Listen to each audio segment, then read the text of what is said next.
Howdy again, it's Tubal Cain, and I'm about to embark on another one of my road trips, this time with my buddy Clyde, and I'm going to go to southeastern Wisconsin, fairly near Monroe, Wisconsin, to the Postville Blacksmith Shop to visit Robert Bergman, who has invited me to come and see his shop, and he's going to show me around.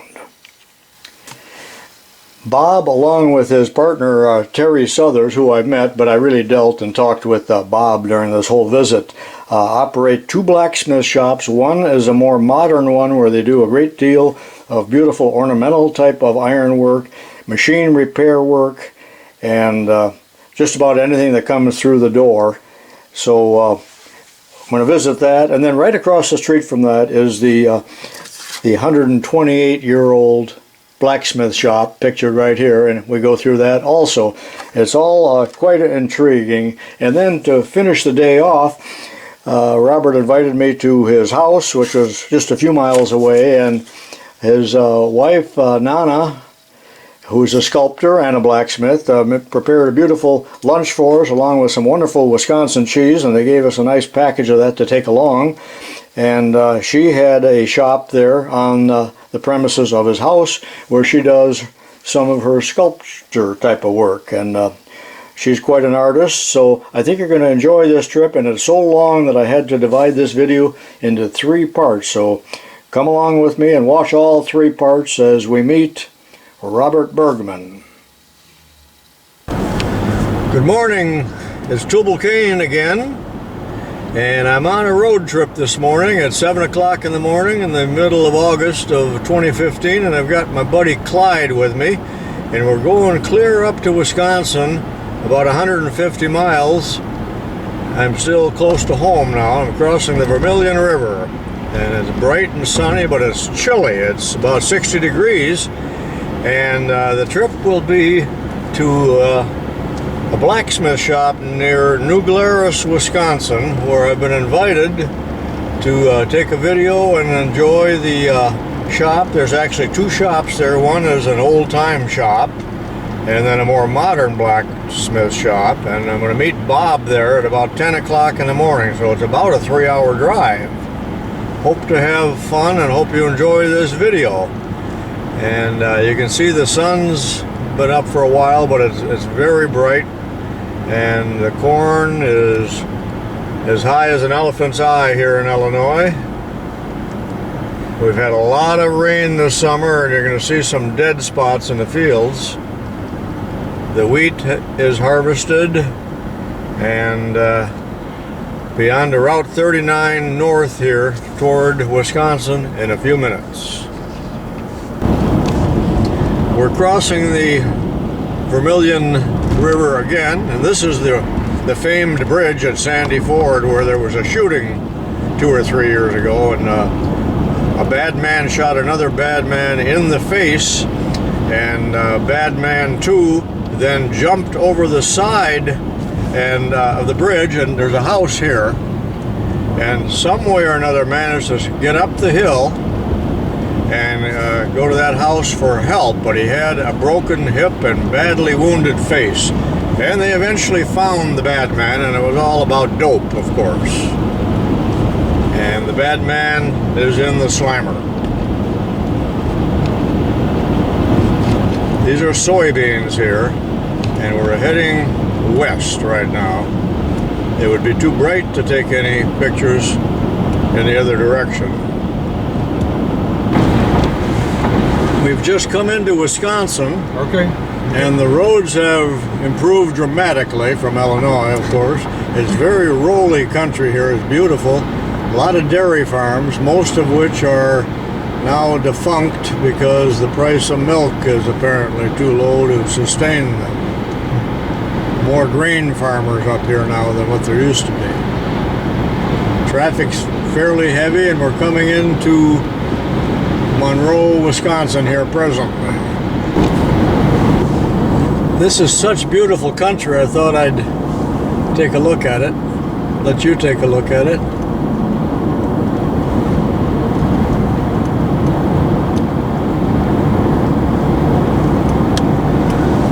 Some of you on the other side of the world might find this interesting. If you live in a desert or arid climate.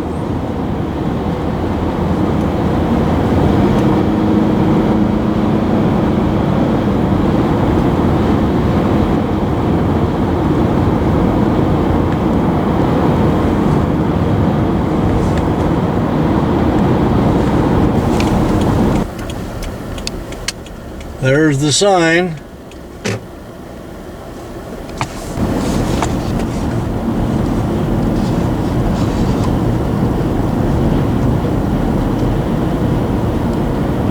Okay, we're coming up upon it here. A couple dairy farms without any cattle.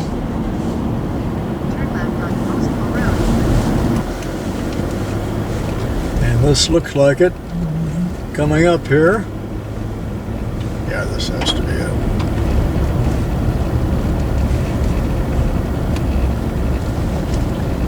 Blacksmith shop.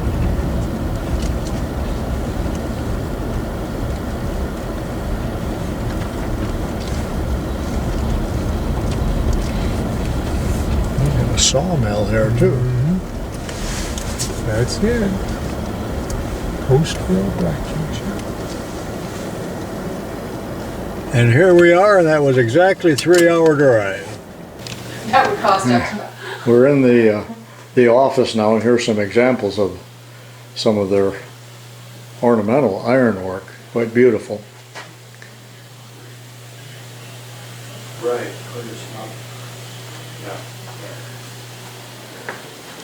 And a nice little collection of anvils here.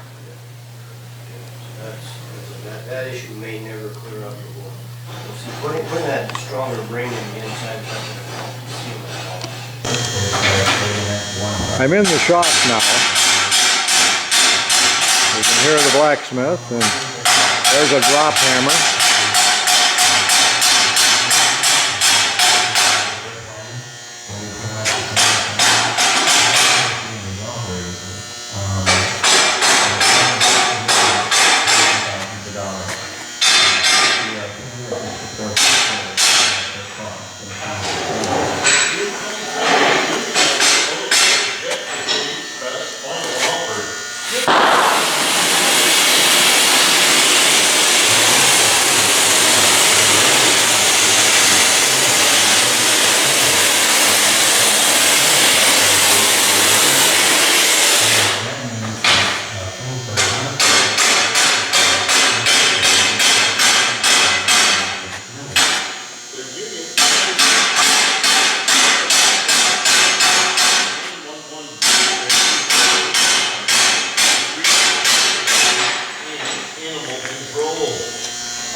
Looks like they might do some precision work here if they got micrometers.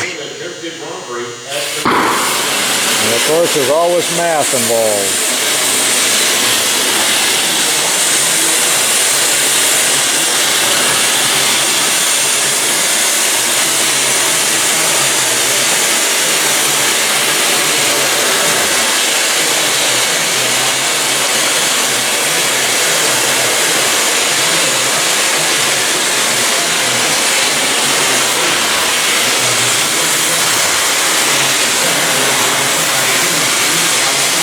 Got welders and flame cutters.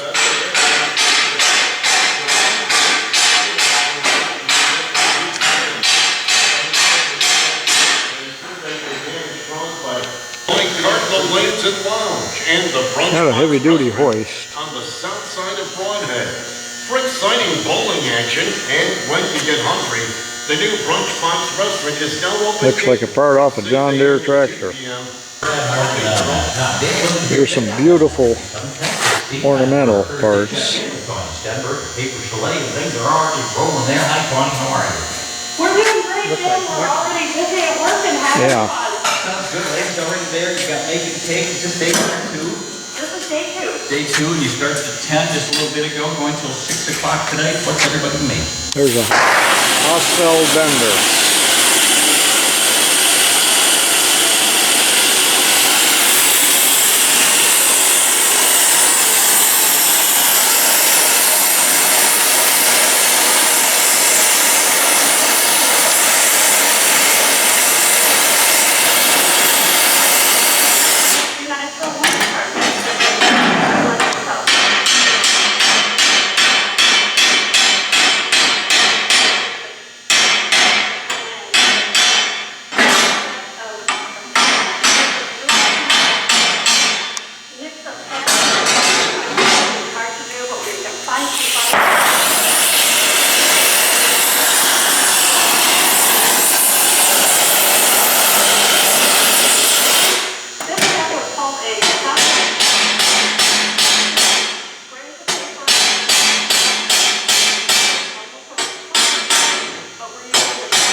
Here's the cutoff saw.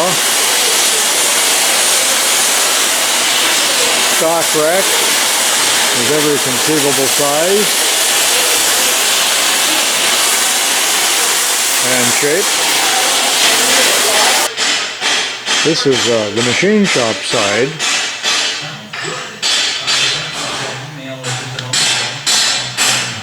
Looks like they can weld and sharpen bandsaw blades. Here's a pretty neat fixture. So they can set the teeth.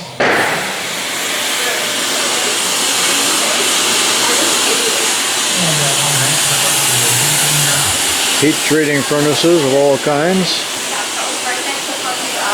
These are Johnson's, same company that made my foundry furnace. Let's definitely do that, and you have today, they can take until 6 o'clock today. Surface grinder. Always have a great recipe. Big old Kearney and Trecker mill. Let's talk about what's going on today. This is Big FM 93.7, and it's raining again. Well, the song anyway from Super Truck coming up. This is Bob Bergman, owner of the shop, and he's going to show us around, and we're going to start here with this hammer. This is a Maisel electro-pneumatic self-contained forging hammer. And the way it works, there's a crankshaft, double acting cylinder. Here, Lyle, I'm going to turn the radio off. Just Okay, yeah. That might be better. I'm turning the radio off here. Double acting, pumping air on the upstroke and the downstroke. These are rotary valves that admit the air to push up. It comes in the top, pushes down, comes in the bottom, pushes up. And what happens when you start it, the machine goes up in a cycle until it parks.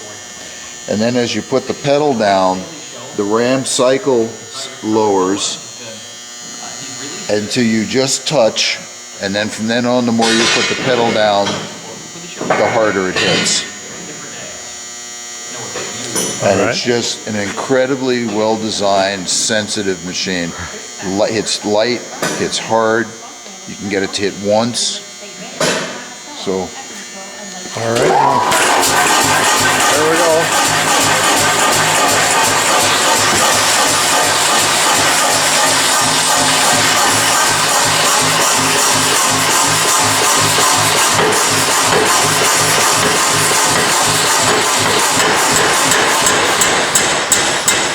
Wow.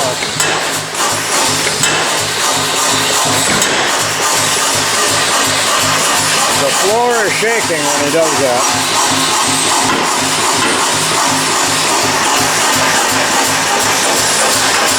you come around this side.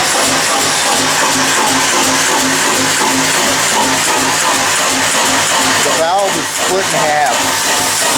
One half is the primary action of the main up and down and power. The second part is to put it in the idle mode, where it bypasses and it's spring loaded.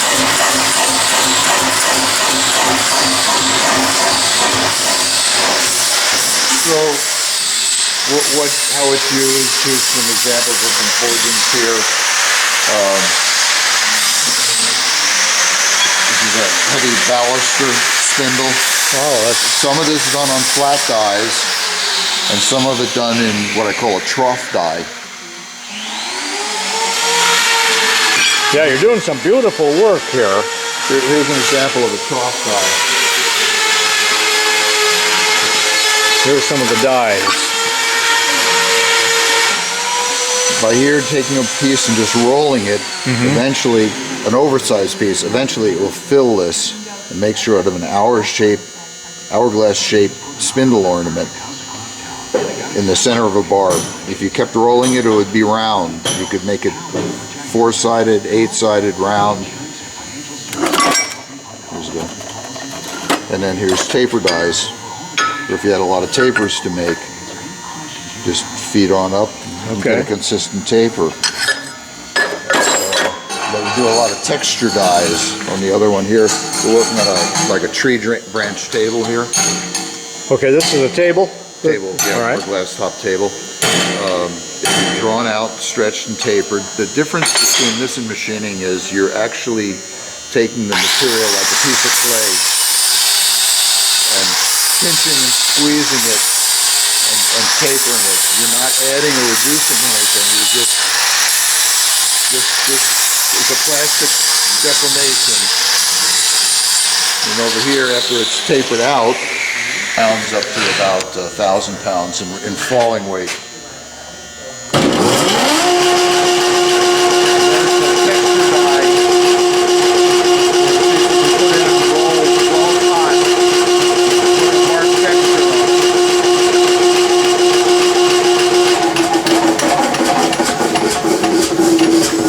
So that's a texture die. Yeah. And what we've done is made inserts so that you don't have to make the whole large piece. We can swap out these smaller sections and key in temporary fixtures with bolt fixtures on. Is that the texture that he used on those pieces? Yeah. Here's other examples of texturing. The shapes for handrails. Shapes for collars. So here's where the crossover between machining and blacksmithing comes into place. There are times you can take a leaf or a form and force it into a hot blank. This is sort of a leaf-shaped die. This was formed by making a master and just forcing it in. The master called this hot as a quick way to sink a die. Rather than to machine it. Rather than to machine it, yeah. Where you don't have to go positive, negative. You can make it as you want to, traditionally.